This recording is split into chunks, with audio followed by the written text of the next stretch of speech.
Assalamualaikum warahmatullahi wabarakatuh. Sobat-sobat ngabarin kabar, semoga selalu dalam keadaan sehat walafiat dan diberikan rezeki yang halal, berkah, lancar dan juga banyak. Rismon selalu bilang bahwasannya ilmiah. Tapi bagi orang awam mungkin manggut-manggut aja, percaya aja kata Rismon. Tapi kalau diundang oleh para ahli digital forensik, sesama ahli digital, Rismon kagak datang. Kagak berani. Cemen teriak-teriak di TV, di podcast sana sini ngejelasin sampai air liurnya keluar. Tapi ya itulah ya. Kalau yang percaya sama Rismon ya sudahlah. Tapi kalau kita orangnya percaya sama yang ahli beneran. Siapa ahli beneran itu? Ya memang diakui oleh negara. Nggak sembarangan. Ternyata Rismon tuh punya musuh namanya Bapak Muhammad Nuh ya. Tak kenapa tapi dia suka nyebutin tuh di podcast mana dia bilang tuh dia cari-cari tuh Muhammad Nuh itu. Kali ini gua bakal ngasih tahu video Bapak Muhammad Nuh. Justru beliau ini menjelaskan panjang lebar, sangat panjang sehingga puas kita dengar ya kan. Nggak kayak Rusmon aja. Argumennya lompat-lompat sana sini. Udah kayak topai. Nah, bagaimana Bapak Muhammad Nuh menelanjangi, ya kan? Menelanjangi, telanjang, aduh, porno. Menelanjangi Rismon, ya kan? Yang katanya pakar. Ternyata hanya pakar-pakaran. Bagaimana video Bapak M. Nuh? Mari kita simak bersama. Let's go. Publik kita nih sekarang terbiasa, Pak, menyebut kata-kata bukti digital, hanya karena melihat foto, ya, foto blur milik orang lain atau mungkin tangkapan layar yang katanya aneh. Gimana nih, Pak? Ya, selamat malam semuanya. Mbak Atina, Bang Jo. Saya Ya, selamat malam sebenarnya Pak Nur. diundang sama Bang Jo itu awalnya saya tolak.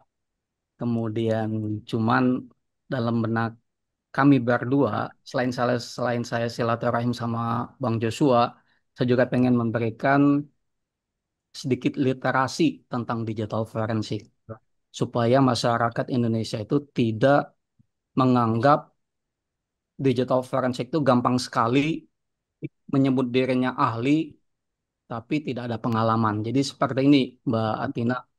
Tidak boleh ada ahli menyatakan dirinya sebagai ahli menyetir mobil tanpa ada praktek pengalaman menyetir mobil. Atau tidak boleh ada orang yang menyatakan dirinya ahli berenang tanpa ada praktek berenang. Bahaya tenggelam atau nabrak gerobak bakso. Jadi artinya sudah diatur di dalam Undang-Undang ITE bahwasanya ahli itu harus memenuhi dua syarat akademis dan praktis. Hanya ada dua kalau undang-undang ITE. Kalau bahasa guyonan kita sama Bang Joshua itu, kalau kita ngacu undang-undang ITE itu akademis praktis. Jago teori, jago juga prakteknya. Jadi tidak hanya dia sekedar jago teori, dia jago teori menyetir mobil, dia jago teori berenang, tapi tidak ada praktek menyetir mobil, tidak ada praktek berenang. Tadi sempat disinggung sama Pak Joshua. Nggak bisa, nggak boleh ditolak sama undang-undang ITE. Jadi harus ada pengalaman prakteknya. Pertanyaannya, apakah seseorang itu sudah punya pengalaman melakukan pemeriksaan digital forensik? Kalau dia belum, ya bisa gitu. Bahaya. Kasihan rakyat Indonesia, kasihan masyarakat Indonesia yang hanya dari sekedar teori, kemudian dia salah di dalam melakukan statement. Saya kasih contoh gini. Tadi sempat disinggung sama sama siapa ya? Sama Bang Joshua tadi saya sempat menyimak itu tentang ELA, Error Level Analysis. Saya juga menyimak Resmond ngomong Ella, Roycer yang ngomong Ella. Gini, Ella itu suatu metode yang digunakan untuk melihat apakah ada objek yang disisipkan di dalam suatu file JPEG. Saya ulangi ya. Ella atau Error Level Analysis itu adalah salah satu metode pemeriksaan yang digunakan untuk mengidentifikasi suatu objek yang disisipkan dalam suatu file JPEG. Loh, kok bisa? Karena dengan sistem ELA, file JPEG itu akan dikompresi ulang dengan tingkat kompresi yang sama. Nah, ketika dikompresi ulang dengan metode ELA, maka objek itu akan terlihat berbeda. Warnanya lebih berbeda, biasanya lebih terang. Sehingga kita bisa mengidentifikasi lewat ELA itu, oh ya, ada objek yang diedit atau yang disisipkan di dalam file JPEG itu. Namun, ELA ternyata punya keterbatasan. Ketika satu file JPEG itu dilakukan kompresi berulang-ulang, maka nggak ada lagi ELA, nggak bisa. Dia hanya polos karena tidak bisa lagi mengidentifikasi adanya objek yang disisipkan itu. Atau ELA tidak bisa kita gunakan untuk melihat pada hasil foto terhadap suatu objek. Misalnya gini, ada HP-nya Bang Jo. HP-nya Bang Joshua itu saya foto. Nah, fotonya itu difoto lagi. Maka itu nggak bisa berlaku gitu. Misalnya gini juga. Atau ijazah deh yang lagi heboh saat ini. Ijazah difoto misalnya. Itu nggak bisa elak. Saya ulangi ya, ijazah difoto. Nah, fotonya ijazah itu kita lakukan elak. Nggak bisa. Kenapa? Karena objek yang disisipkan itu tuh nggak ada, bukan hasil file JPEG gitu, bukan dari produk digital. Ijazah itu adalah produk analog. Pendekatan untuk produk analog adalah dokumen forensik, bukan digital forensik. Sama kayak gini, Mbak Atina. Kalau kita melakukan pemeriksaan uang palsu misalnya, itu produk analog uang palsu itu. Kemudian kita foto. Nah, fotonya itu kita lakukan ELA yang nggak bisa gitu. Pemeriksaan uang palsu pendekatannya adalah ya dokumen forensik juga. Nanti benang pengamannya, segala macam security-nya di uang palsu itu. Kalau dokumen ijazah itu ada misalnya serat kertasnya. Kalau misalnya tintanya mau kita periksa juga bisa, tekanannya juga bisa, stroke di tanda tangan juga bisa. Bahkan di laboratorium forensik Polri itu ada namanya alat VSC, Video Spectral Comparator atau comparison. Itu dengan mikroskop yang canggih, maka juga akan bisa dilakukan pemeriksaan yang tadi sempat disinggung sama Pak Roni tentang red, green, blue, RGB. Itu bisa gitu. Tapi harus langsung ke ijazah analognya, ijazah aslinya, ijazah question dokumennya gitu.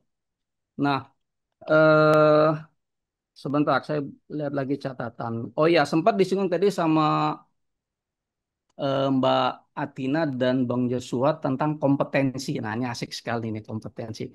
Eh, apakah Mbak Atina bisa dengan sendirinya mengaku sebagai ahli digital forensik? Misalnya kayak gitu. Apakah seseorang ataupun Rismond ataupun Roy Suryo bisa menyatakan dirinya ahli forensik? Itu sebenarnya sudah diatur di dalam SKKNI kalau kita mengacu. SKKNI itu mengatur kompetensi seseorang itu ditentukan 3 hal. Knowledge, skill, attitude. Ada 3. Saya ulangi ya. Knowledge, skill, attitude. Jadi kalau ada orang yang mengakunya ahli digital forensik, dia harus punya knowledge-nya, pengetahuannya. Namun pengetahuan ini adanya di dalam kepala.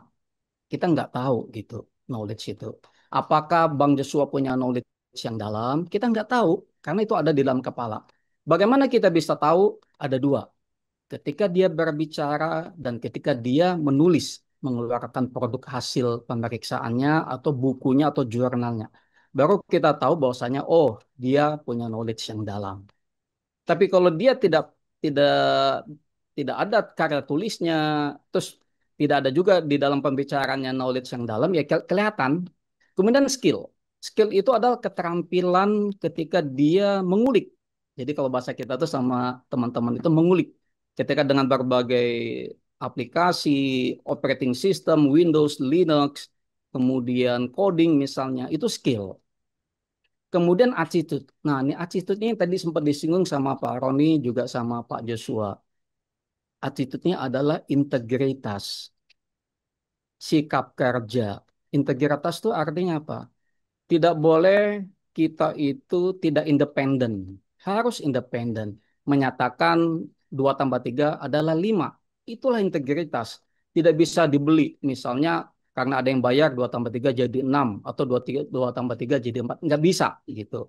Oh, karena saya benci sama seseorang. Oh, karena saya suka sama seseorang. Saya rubah 2 tambah 3 tidak lagi 5. Bisa jadi 6, bisa jadi 4. Itu juga nggak boleh. Yang selain integritas itu adalah sikap kerja. Itu kaitannya dengan profesionalitas. Kita harus profesional. Jadi dengan knowledge dan skill, kemudian kita tuangkan di dalam produk-produk pemeriksaan kita itu profesional.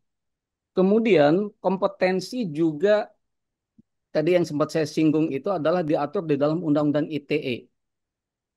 Undang-Undang ITE tadi jadi ada, masih ingatkah, ada namanya akademis dan praktis. Jadi kalau kita gabung Mbak Atina dan teman-teman semuanya, seseorang bisa dibilang punya kompetensi digital forensik kalau dia punya 5 hal. Punya knowledge, punya skill, punya attitude, punya akademisnya, dan juga punya praktisnya. Kalau misalnya orang itu nggak punya, nggak ada background pengalamannya, praktisnya nggak ada, kemudian skillnya juga nggak ada, ya jelas dia bukan ahli. Jelas bukan ahli. Itu udah diatur. Kalau kita ngomong tadi yang kompetensi itu adalah knowledge, skill, attitude, itu dipakai di seluruh dunia, nggak hanya di Indonesia. Kemudian kalau Undang-Undang TI itu lebih payung hukum positif lagi, ada legalitasnya, ada akademis dan praktis.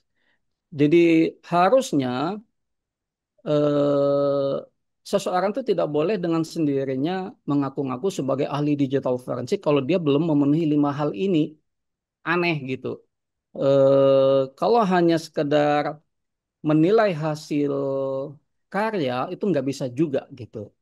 Jadi kalau misalnya praktek itu dia tadi sempat disinggung sama Bang Joshua, betul-betul menghandle evidence, bukan menilai hasil kerja Bang Joshua, bukan menilai hasil kerja Pak Roni atau menilai hasil kerja saya, tapi betul-betul evidence dia pegang, maka dia akan tahu bagaimana pemeriksaan itu sedang berlangsung. Kalau dia nggak berani memegang evidence, tandanya bukan ahli, nggak punya skill. Kalau misalnya dia bilang, oh saya ahli nyetir mobil, ya udah coba kasih mobil. Dia nggak mau, ya tahu kalau gitu bukan ahli mobil, bukan ahli nyetir, hanya teori tok gitu. Nah gini, masalah praktek. Saya sempat ditanya sering kali dulu, Pak Nuh, bagaimana orang itu kita yakin dia itu memang ahli digital forensik atau tidak secara teknikal. Tadi kan secara umum, Mbak Tina.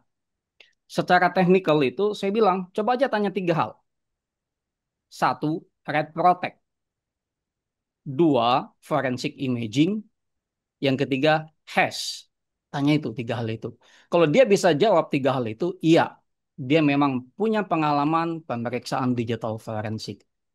Betul ya, Bang Joshua, kan itu kan dulu saya sama Bang Joshua tuh sering diskusi tentang itu.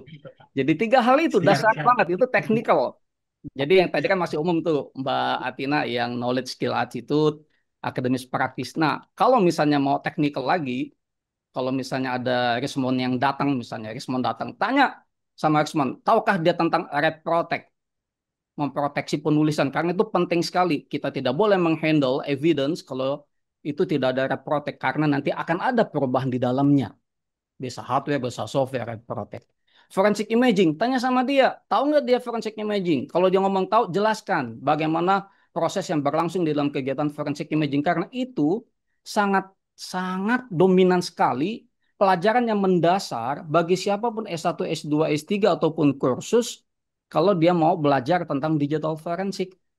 Itu nanti dikasih pengalaman itu, pengalaman red protect dikasih, pengalaman forensic imaging dikasih, dipandu sama instrukturnya, baik itu Windows ataupun Linux. Kalau misalnya Rismon tidak bisa menjelaskan forensic imaging, red protect, gugurlah dia. Karena dia nggak punya pengalaman. Forensic imaging itu kalau di ISO 27037 itu ada namanya kegiatan itu ada 4 hal di ISO 27037. Nah ini juga kaitannya jadi ilmiah. Jadi juga sempat ditanya ilmiah itu gimana sih? Ah ini asik juga nih. Ilmiah itu harus ada standarnya. Kalau tidak ada standar, nggak ilmiah. Gitu. Sama kayak gini deh, kalau di agama tuh standarnya apa sih? Oh ya ada mazhabnya, ngikuti mazhab apa. Atau di agama Islam tuh ada Al-Quran, ada As-Sunnah. Harus ada standarnya, ada pijakannya, ada payung hukumnya. Oke.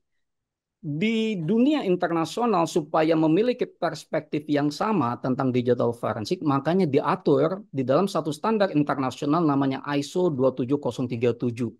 Guidelines of Identification, Collection, Acquisition, and Preservation of Digital Evidence. Jadi diatur di sana ilmiah itu.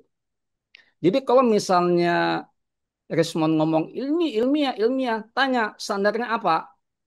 Nggak boleh subjektif. Kalau misalnya, oh ini menurut saya, ya belum tentu. Kalau menurut Rismond ilmiah, belum tentu menurut Bang Jo itu ilmiah. Makanya harus ada standar yang sama dipakai di seluruh dunia gitu. Standar itulah namanya ISO 27037. Paham nggak dia? Tanya gitu ilmiah itu gimana. Kalau misalnya kita ngomong ISO 27037 telak sekali Mbak Atina dan teman-teman. ISO 27037 ngomong menyatakan eksplisit jelas sekali di sana bukan implisit. Pemeriksaan harus berasal dari original source. Saya ulangi ya.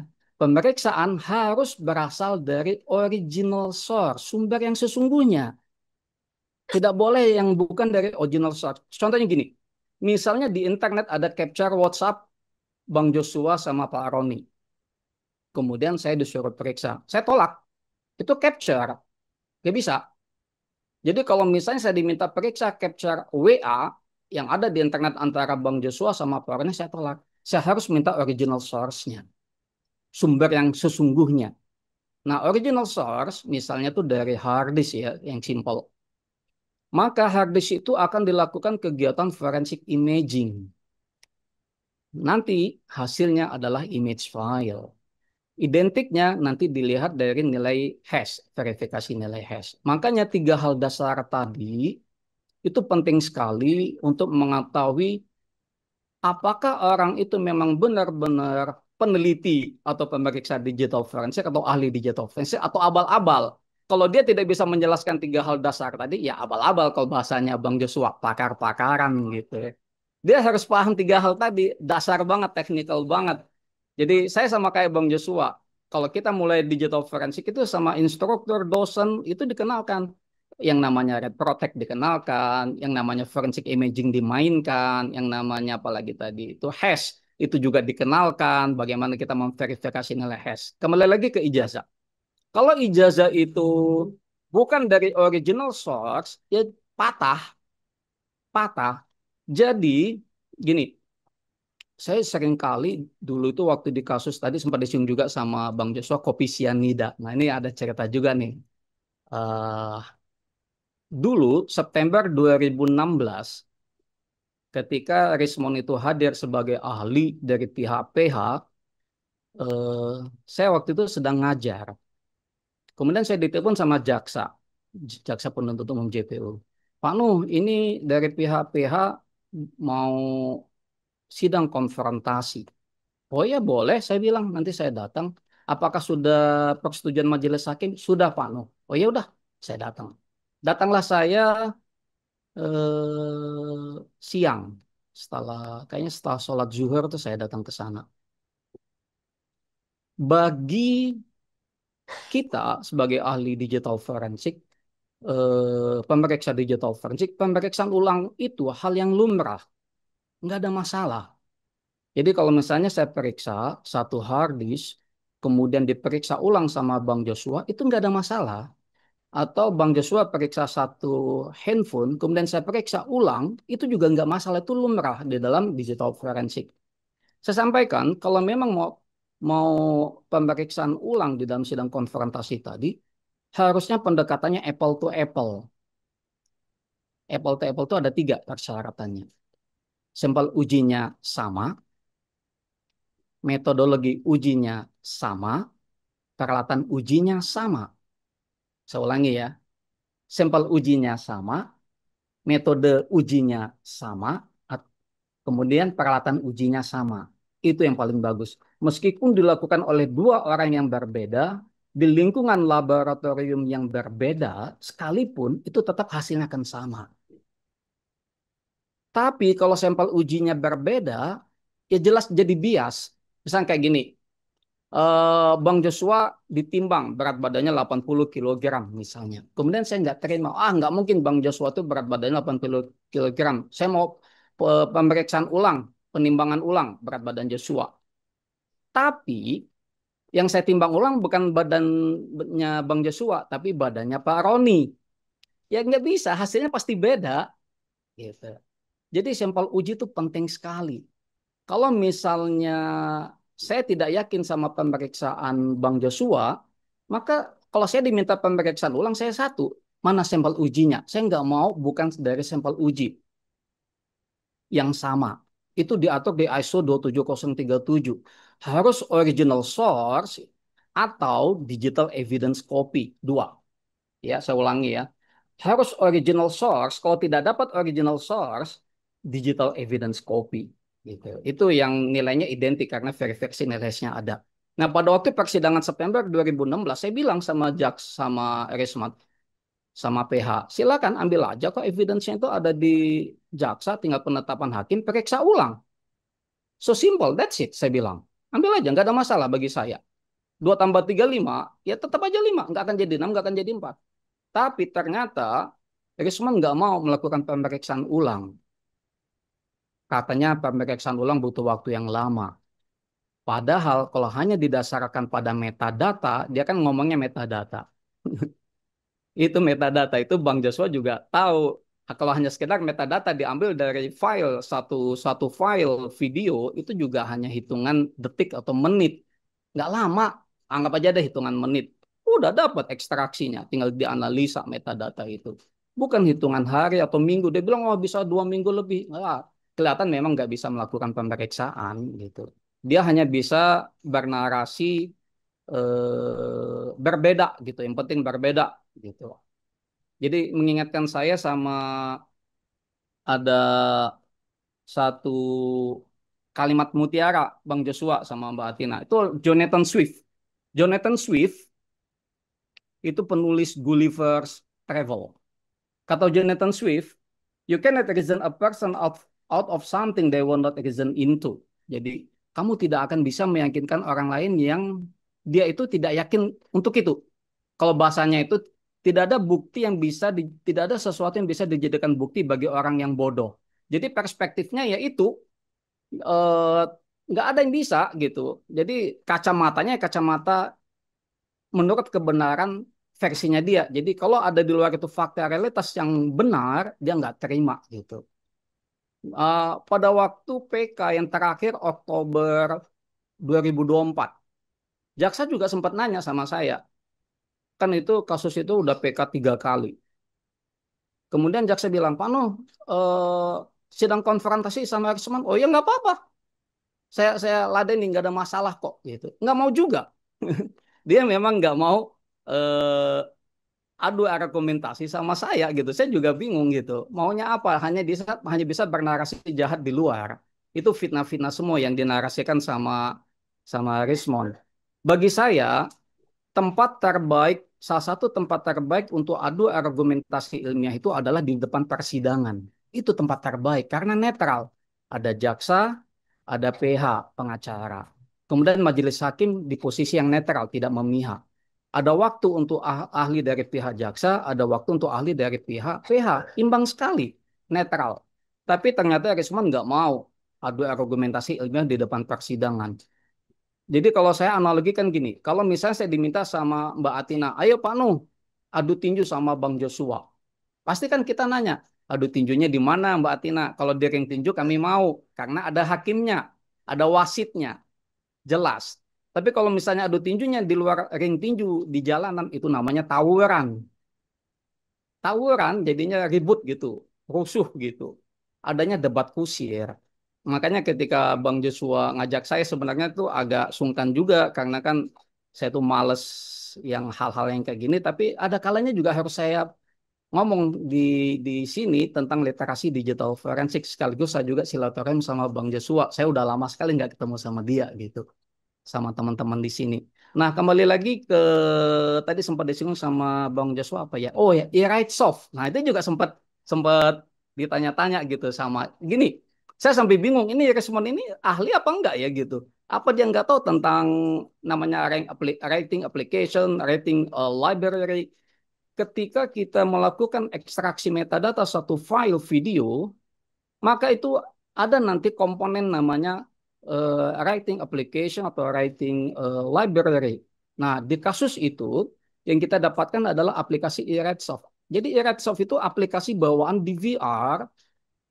DVR itu butuh sistem untuk bisa menangkap objek dari kamera CCTV kemudian untuk dituangkan ke dalam hard disk. Jadi dia butuh sistem. Jadi kan kamera CCTV itu adalah perangkat keras, hardware. Hard disk juga hardware, perangkat keras. Butuh sistem, yaitu perangkat lunak, untuk menjembatani objek yang ditangkap oleh kamera CCTV agar bisa disimpan di dalam hard disk. Nah, aplikasi yang digunakan di dalam DVR itu adalah aplikasi eWrite Soft. Dan itu dikuatkan di dalam metadata, jadi mungkin Resmond juga nggak teliti membaca metadata.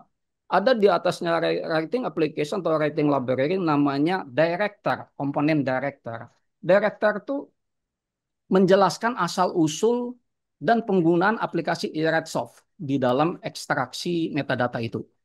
Nah, di situ ditulis di dalam komponen director, super, kemudian build number 95 tahun 2013. Super itu adalah singkatan, super plus recorder. Super itu singkatan simplified, universal, player, encoder, renderer, plus recorder. Tuh lengkap sekali itu. Jadi eRedsoft ingin menyatakan bahwasanya aplikasi ini digunakan untuk player. Player itu bisa playback.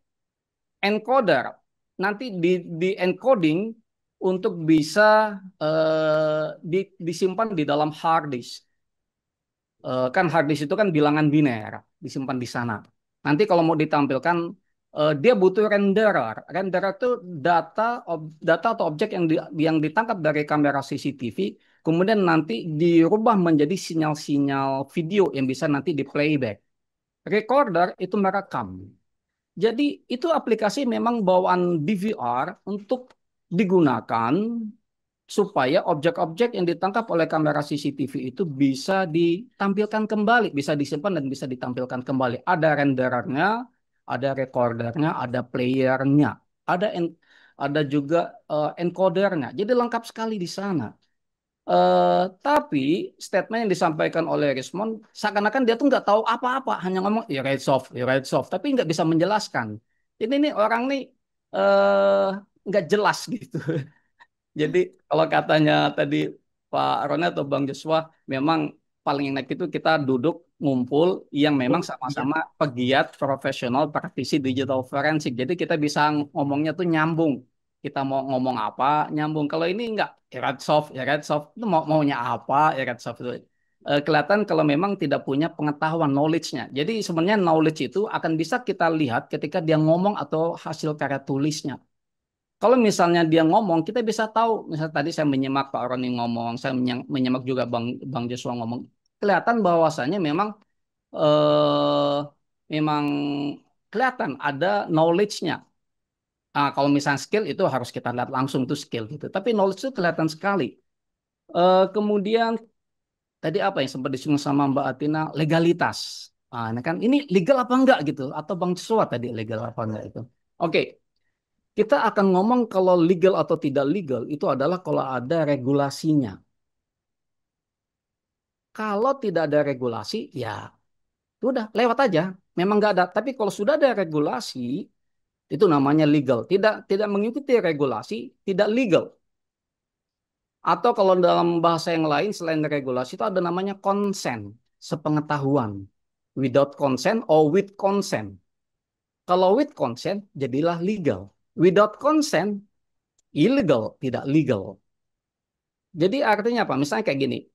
Oh, hacking, misalnya hacking. Hacking with consent, hacking dengan sepengetahuan itulah legal. Namanya pen testing. Halal, resmi.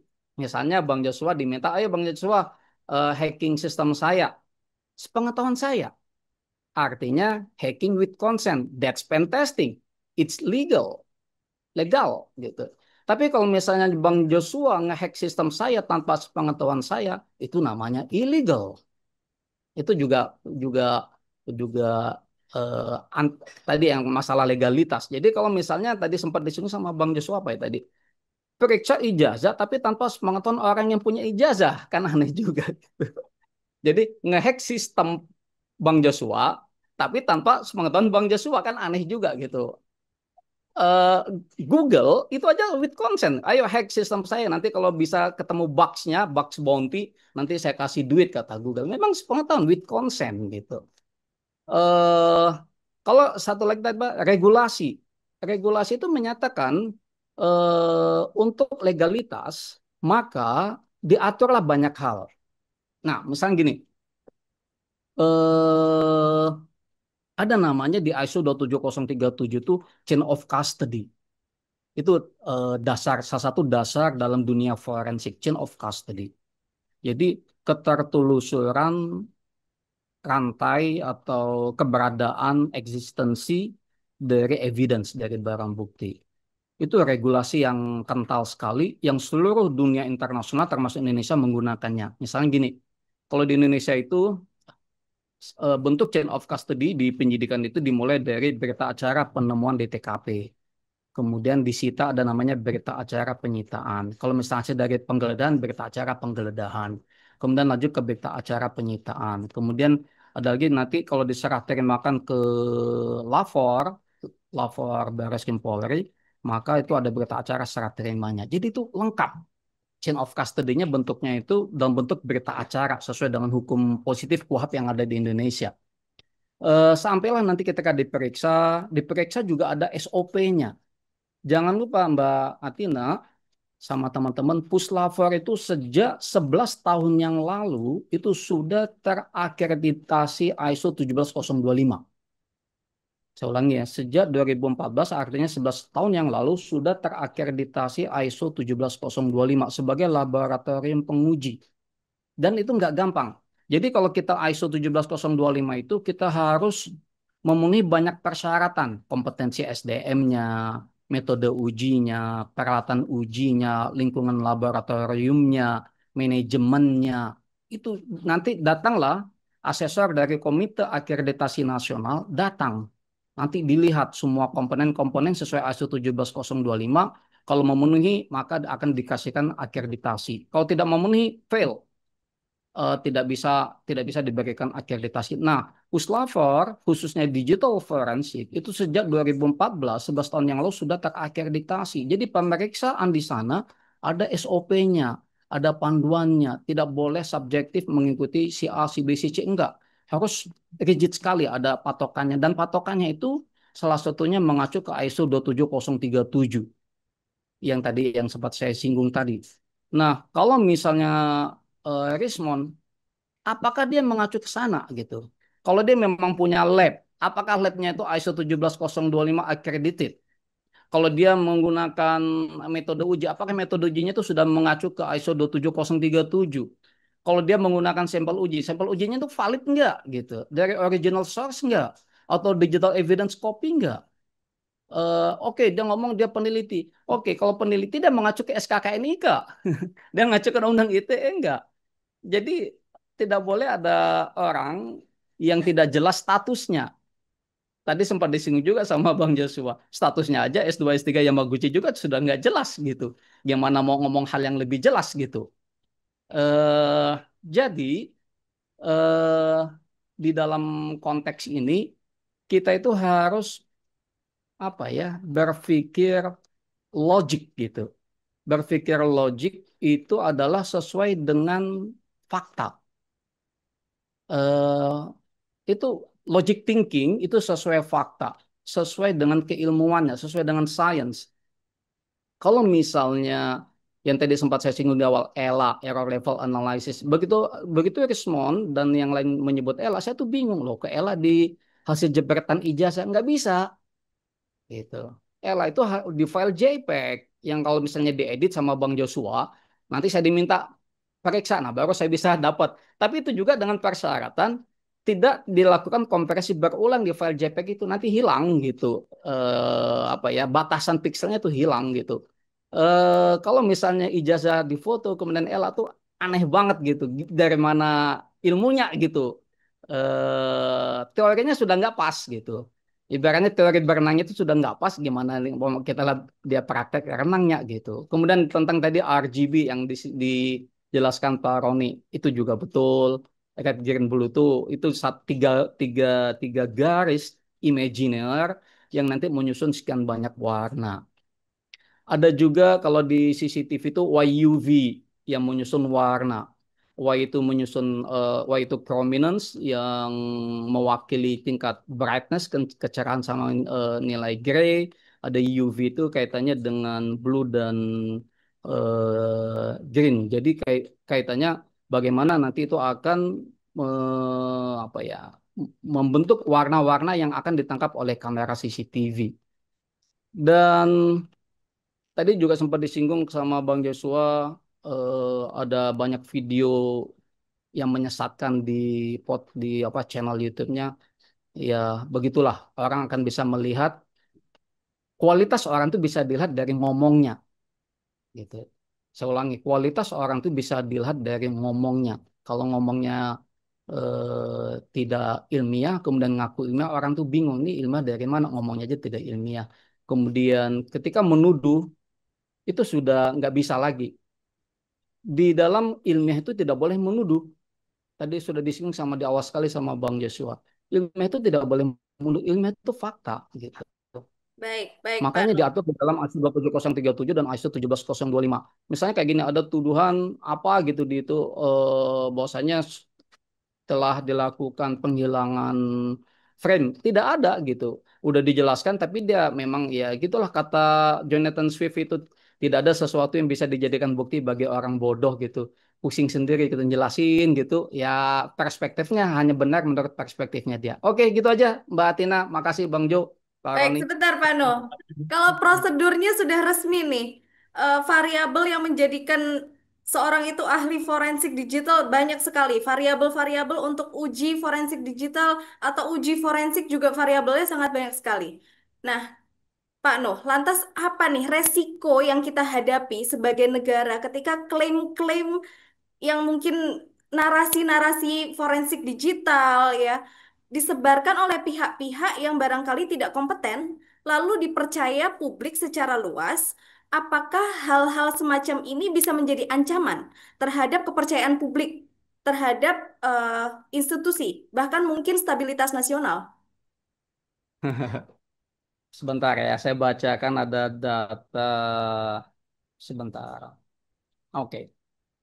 Ada data di Indonesia, 286 juta penduduk Indonesia, yang belum sekolah 69 juta, yang belum tamat SD 30 juta, yang tamat SD atau sederajat 63 juta, tamat SMP atau sederajat 41 juta, tamat SMA atau sederajat 61 juta.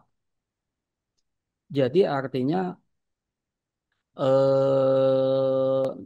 60, 90, 90, 120, 210, 200, sekitar 260 juta rakyat kita itu SMA ke bawah.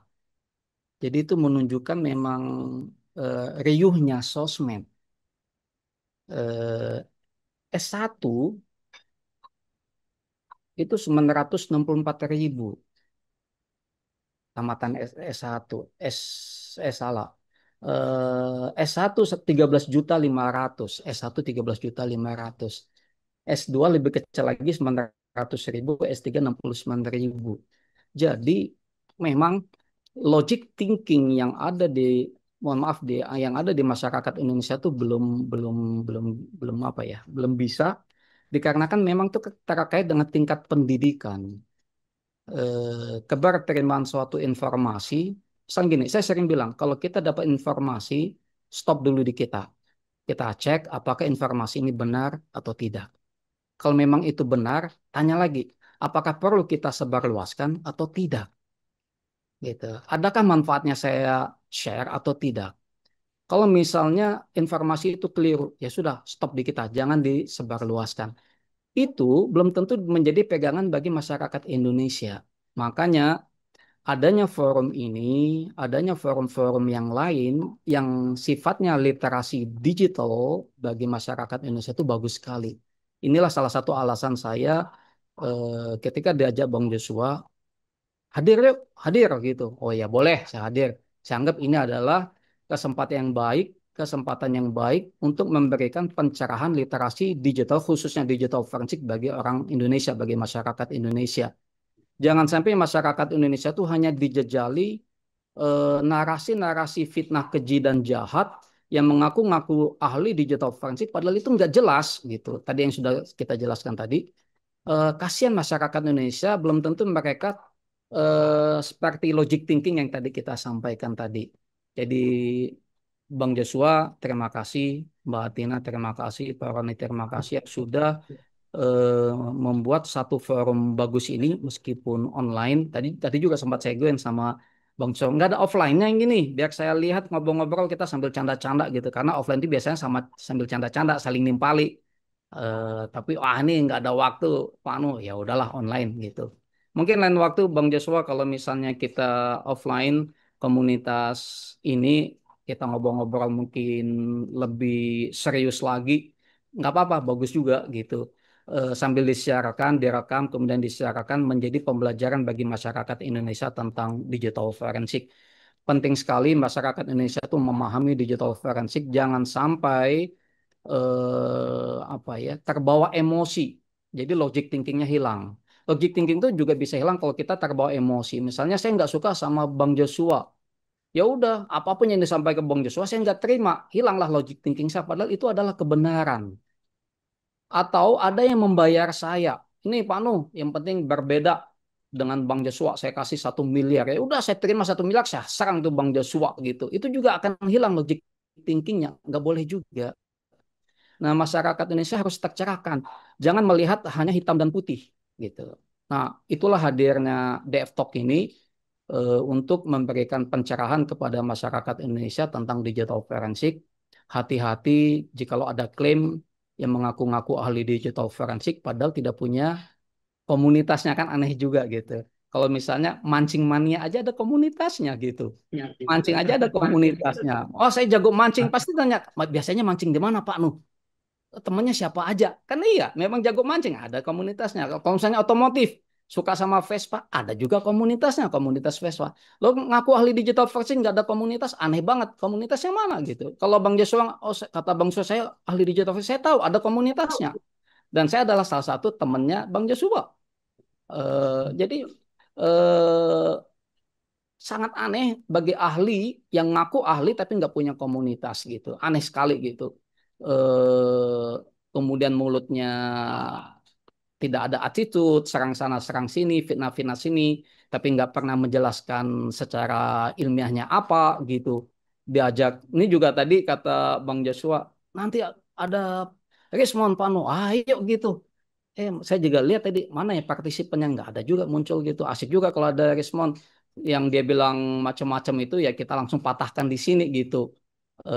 Apa yang dia minta penjelasan kita langsung kasih penjelasannya gitu.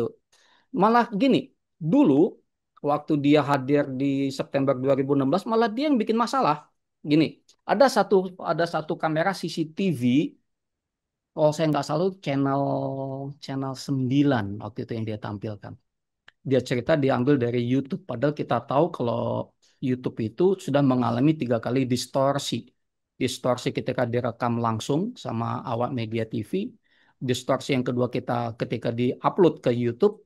Distorsi yang ketiga ketika itu didownload dari YouTube. Jadi ada 3 kali distorsi. Dan rekaman YouTube itu bukan barang bukti sekunder, bukan bukti sekunder. Bukti sekunder itu berasal dari bukti primer, yaitu original source atau digital evidence copy. Rismond menyatakan di persidangan bahwasanya rekaman YouTube itu adalah bukti sekunder. Itu sesat, sesat dan menyesatkan, nggak ada pijakannya. Kalau ISO 27037 itu bilang bukti sekunder itu berasal dari bukti primer. Bukti primer itu apa? Yaitu original source atau digital evidence copy. Kemudian dia membuatlah tangan terdakwa itu jarinya jadi panjang gitu. Saya juga kaget kenapa jadi panjang gitu. Ternyata setelah saya lihat dia menampilkan display aspek rasio menjadi 1:1. Kalau gitu dia melakukan rekayasa sebenarnya. Aslinya kamera channel 9 itu adalah 5:3. Jadi display aspek rasio itu height and weight. Kan ada height kali weight gitu. Kalau kalau ada yang ini kan ada juga yang namanya 1920 kali 1080. Kalau gitu itu display aspek rasionya 16:9 kayak layar lebar kita saat ini. Ada juga kamera CCTV yang model lama itu 5:3, 960 kali 578 pixel. Nah, channel 9, kamera CCTV channel 9 itu adalah 5:3. Dia mampatkan menjadi 1:1. Jadi yang merusak, yang merekayasa siapa? Ya dia merekayasa. 5:3 dimampatkan jadi 1:1. Jadi mukanya Bang Joshua yang bulat itu jadi lonjong.